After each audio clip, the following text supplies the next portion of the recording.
Lucilius is finally out in Granblue Fantasy Versus Rising, and with him came the very first Granblue Fantasy Versus Rising Battle Pass. And since this pass came out, there have been two questions that have been on people's minds. The first is, how grindy is this Battle Pass? And the second is this Battle Pass actually worth it? Now, today, I'm going to try and answer both these questions as best I can, so I can help some of you guys who may have been on the fence about getting this Battle Pass. So, without further ado, let's get into it. So first things first, let's talk about the rewards. Obviously, one of the biggest draws to the Battle Pass is, of course, the costume that you get at the end. Costumes have been something that I've been asking for personally ever since the very first Battle Pass back in the first game almost 4 years ago. And I'm super happy that Cygames is finally adding some of the Granblue Fantasy mobile game costumes into Granblue Fantasy Versus Rising, starting with Narmaya's black butterfly costume, which looks absolutely amazing. However, you don't just get the costume in this Battle Pass, you also get titles, badges, player card artworks, draw tickets to get weapon skins in Granblue's Legends, actual weapon skins, and even character colors, which I'll talk about later. But most importantly, you get rupees. Now, for those guys that don't know, rupees are super important to unlocking items in Granblue Fantasy Versus Rising. And for the longest time, pretty much ever since launch, we haven't really had a very solid way of getting rupees, and we still kinda don't.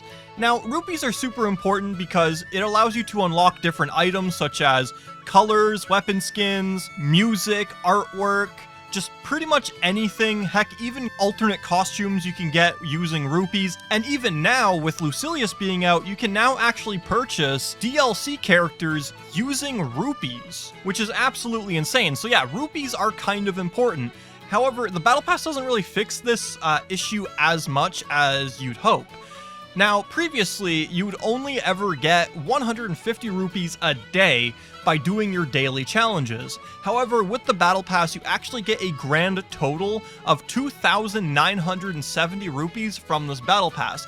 Now, this doesn't include any rupees that you may get from leveling up your characters. So, for example, when I was doing my Battle Pass grind, I was also playing as Lucilius, who just came out. I got all the way up to about level 60, so by the time I made it to level 30 on the Battle Pass, I had like around 4,000, 3,000-ish rupees at that point.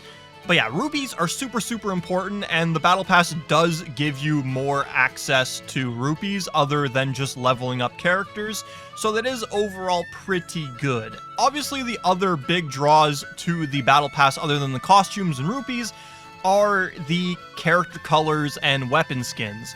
Now, the problem with this is that it's for very specific characters. It's not for every single character, and in my opinion, the colors aren't all that great. The colors are kind of just black and red. You get black and red for Zoe, you get black and red for Gran, you get black and red for Lucilius, and then the weapon skins, you get weapon skins for UL, you get weapon skins for Catalina. So for this Battle Pass in particular, if there isn't a reward for a character that you play, there isn't much reason to grind it other than to get the rupees or the other unlocks in the game. So your mileage will vary depending on what kind of player you are overall. Alright, now the second thing we gotta talk about is the grind. How grindy is the Battle Pass? This Battle Pass is actually really good. Just like in the first game, the Battle Pass is not grindy. It's really not. It's actually really easy to level up the Battle Pass. It's really easy to get those challenges done. So if you guys don't know, you guys have to do your challenges, and the challenges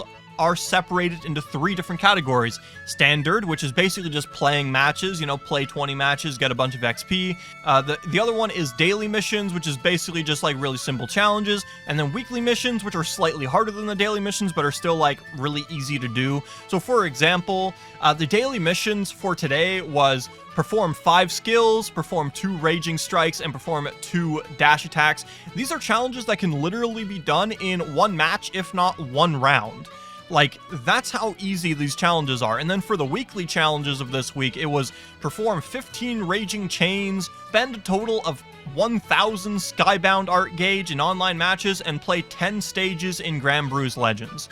Again, these are really easy to do, and for me personally, it only took me about an hour and a half to complete the standard daily and weekly missions, And after I completed all of those, it literally brought me up to level 30.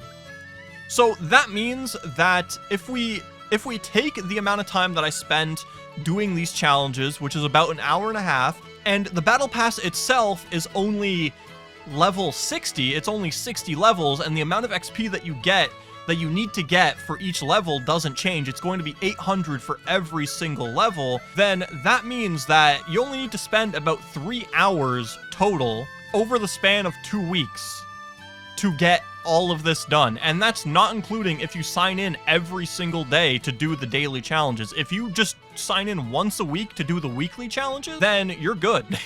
You only need to do the weekly challenges, daily challenges, and standard challenges twice over the span of 40 days in order to complete the entire pass. So honestly, that is extremely, extremely good. That is much better than most other battle passes out there. Most other battle passes, you will have to grind months to get done.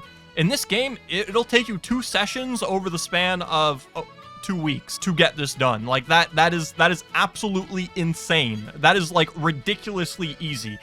Do your standard daily and weekly missions twice and you're done. That's it. That's the battle pass. This will again vary depending on the person and what you value out of your battle passes and all that stuff and what you value out of progression. But I feel like just Black Butterfly Narmaya on its own is worth the purchase of the Battle Pass. And then stack on top the 2,970 rupees, along with the weapon skins and colors and titles, and even the avatar that you get from the Battle Pass, and I feel like this is actually worthwhile. It's not hard to grind, it's not super expensive. The costume at the end is also really, really nice. So yeah, overall, I feel like this Battle Pass is worth it. I think this Battle Pass is definitely worth it. You get enough out of it to make the money worthwhile. And even if you don't have a ton of time to play, you're still able to progress through the Battle Pass quickly enough to complete it within the 40-day time period.